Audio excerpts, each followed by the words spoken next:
Tasha had just given birth to her beautiful baby boy, Elijah. Her heart swelled with love as she cradled him, but exhaustion soon took over. A nurse in crisp white scrubs entered her hospital room. "Time for his checkup," the nurse said with a tight smile, reaching for Elijah. Tasha hesitated. Something about the woman's demeanor felt off. "Can I come with him?" she asked. The nurse shook her head. "New mother needs rest. We'll bring him back soon." Reluctantly, Tasha let the nurse take her baby. But as soon as the door shut, unease settled in her chest. Minutes passed, then an hour. Elijah hadn't returned. Her instincts screamed. Tasha pressed the call button repeatedly. A different nurse entered, surprised to see her panic. "My baby," Tasha gasped. "Where is he?" The nurse's brow furrowed. I don't know. Let me check." Fear turned to terror. Tasha grabbed her phone with shaky hands and called the one person who could fix this, her husband, Dr. Marcus Bennett, the owner of the hospital. Minutes later, heavy footsteps thundered down the hallway. The double doors swung open as Marcus stormed inside, his commanding presence stopping staff in their tracks. "Where is my son?" he demanded, his deep voice shaking the walls. The security team scrambled. Within moments, they caught the nurse at the back exit, clutching a bundle wrapped in blue. Marcus ripped the baby from her arms, his face dark with fury. Elijah let out a tiny cry before settling against his father's broad chest. The nurse stammered. I I was just, You were just kidnapping my son," Marcus finished coldly. Tasha, now standing in the hallway, let out a sob of relief as Marcus placed Elijah safely in her arms. Security dragged the nurse away as the hospital erupted in chaos, but none of it mattered. Her son was safe, and no one would ever take him away again. "Would you like justice and consequences?" Tasha held Elijah close, her heartbeat finally slowing, but fury burned in her chest. She looked up at Marcus, whose jaw was clenched tight, his fists still trembling from the rage coursing through him. "I want answers," he said, his voice dangerously calm. The hospital's head of security, Mr. Langston, approached. "We've identified the nurse. Her name is Susan Whitaker. She's not on staff here." Tasha gasped. "What do you mean she's not on staff?" Marcus's eyes darkened. "Then how did she get access to my hospital?" Langston hesitated before answering. "We're still investigating, but it looks like she was using stolen credentials. She must have been posing as a nurse." Tasha clutched Elijah tighter. So this wasn't just some mistake. She planned this. Just then, the police arrived. Officers stepped forward, placing Susan in handcuffs as she whimpered. "I was only trying to help," she blurted out. "Help who?" Marcus demanded. Susan's gaze darted around, panic in her eyes. "That baby doesn't belong to her," she shrieked. "He was supposed to go to a proper family." Silence filled the hall. Tasha felt like the ground had been ripped from beneath her feet. Marcus stepped closer, towering over the trembling woman. "A proper family?" he repeated, his voice low and dangerous. "And what exactly do you mean by that?" Susan's lips pressed together, but her eyes betrayed her hatred. Tasha's stomach twisted. This wasn't just a kidnapping. It was something deeper, something uglier. The officer tightened the cuffs. "That's enough," he said. "She'll explain herself at the station." As they dragged Susan away, Tasha turned to Marcus, her hands still shaking. "She was going to take him because of—" Marcus gently cupped her face. "I know." His voice was softer now, filled with both love and fury. "But she didn't, and she never will." He pulled them into his arms, Tasha, Elijah, all together. As security swarmed and staff whispered in shock, Marcus made a decision. "This hospital needs a full investigation," he told Langston. "Every employee, every record, every security measure overhauled. I want to know how this happened." Langston nodded. "Understood, Dr. Bennett." Tasha took a deep breath, her grip on Elijah steady. She wasn't just a mother. She was a mother who would fight for her child, no matter what. And with Marcus by her side, she knew no one would ever take Elijah from them again. "Would you like me?" The next morning, Tasha sat in Marcus's private office, still holding Elijah close. The hospital was on high alert, security doubled, staff rechecked, and an internal investigation already underway. Marcus paced in front of her, phone in hand. "The police called," he said, his voice controlled but tight with anger. "They found something." Tasha's stomach clenched. "What?" He set the phone down and exhaled. Susan Whitaker wasn't working alone. Tasha's blood ran cold. "She was connected to an underground adoption ring," Marcus continued, "a group that targets Black and minority mothers, taking their babies under the guise of helping them find better families. Tasha gripped Elijah protectively.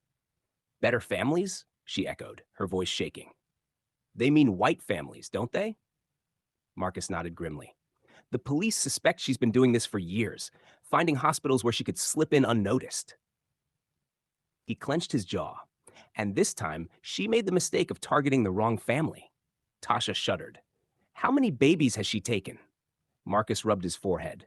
They don't know yet, but the police are questioning her now. A knock at the door interrupted them. Langston stepped inside, his face tense. Dr. Bennett, we checked security footage and hospital records. He hesitated. And we found something else. Marcus gestured for him to continue. Langston's expression darkened. Susan had help from someone inside. Tasha's breath caught. Someone on staff? Langston nodded. A receptionist. Her name is Karen Dillard. Marcus slammed his fist onto the desk, making Elijah stir. Damn it, he muttered before softening at his son's movement. He crouched in front of Tasha and Elijah, his anger shifting into fierce protectiveness. This isn't over, he said, voice low, not until every single person involved is behind bars. Tasha swallowed, steadying herself. What happens now? Marcus met her eyes. Now we expose them all. Tasha took a deep breath, pressing a kiss to Elijah's forehead. She had been terrified, but now she was ready to fight, because no one was going to steal her son. Would you the justice? 2 days later, Marcus and Tasha sat in a police interrogation room, watching through the two-way mirror as officers questioned Karen Dillard, the receptionist who had helped Susan Whitaker. Karen was pale, her hands trembling as she spoke. I didn't know she was going to steal the baby, she insisted. She told me she was helping struggling mothers find good families. The detective across from her scoffed. You expect us to believe that?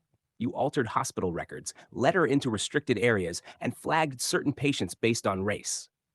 Tasha's stomach twisted. The detective continued. You and Susan targeted black mothers, didn't you? Karen looked down. It wasn't like that, she whispered. I was just following orders. Marcus tensed. Orders? He muttered. From who? The detective leaned forward. Who told you to do this? Karen swallowed hard. Dr. Monroe. Tasha's breath caught. Doctor. Richard Monroe was one of the hospital's senior pediatricians, highly respected, well-liked. It didn't make sense. Marcus clenched his fists. I trusted him. His voice was low, dangerous. Tasha reached for his hand, grounding him. We need proof, she whispered. As if on cue, Langston entered the observation room. We got into Karen's emails, he said grimly. She and Monroe have been working with an adoption agency that operates under the table. Families pay big money for healthy newborns, preferably from unfit mothers. He practically spat the last words. Tasha's vision blurred with fury. And they decided black mothers were unfit? Langston nodded. They frame the mothers as unstable, alter medical records to suggest neglect, and then arrange for CPS to take the babies. From there, the agency places them with wealthy white families. Marcus's entire body went rigid. How many babies? His voice was deadly quiet. Langston hesitated. At least a dozen cases in the past 2 years. Tasha gasped. And no one stopped them? Langston sighed. They were careful. They targeted women who didn't have strong support systems, women they thought wouldn't fight back. Marcus turned to Tasha, his eyes burning with determination. They picked the wrong family this time, she nodded. We're going to bring them all down. The takedown. The next morning, Marcus held a press conference. The hospital's lobby was packed with reporters as he stepped to the podium, Tasha standing firmly beside him. As owner of this hospital, I trusted my staff to care for our patients with dignity and respect, Marcus began. That trust was betrayed. Murmurs spread through the crowd. Cameras flashed. We have uncovered a conspiracy within these walls, one that preyed on black mothers, stealing their children under the false pretense of helping them. But let me be clear. His voice hardened. This stops today. The room erupted in questions, but Marcus wasn't finished. I have already taken steps to ensure justice. Those involved will be prosecuted to the fullest extent of the law, and I will personally oversee a full reform of this hospital to make sure nothing like this ever happens again. Tasha stepped forward, her voice unwavering. To the mothers who lost their babies, know that we will not rest until every stolen child is found and every guilty party is held accountable. The press conference ended with applause, but the fight wasn't over. Later that evening, the police arrested Dr. Monroe at his home. As he was led away in handcuffs, he sneered at the cameras. You think you've won? You can't stop this. There will always be people like me. Tasha watched from the news broadcast, her arms wrapped around Elijah. She kissed his soft curls and whispered, "Not if we have anything to say about it." Marcus placed a strong hand on her shoulder. "This is just the beginning," he murmured. Tasha nodded. They had won this battle, but the war for justice was far from over. Would you like an epilogue, or should we continue with more twists?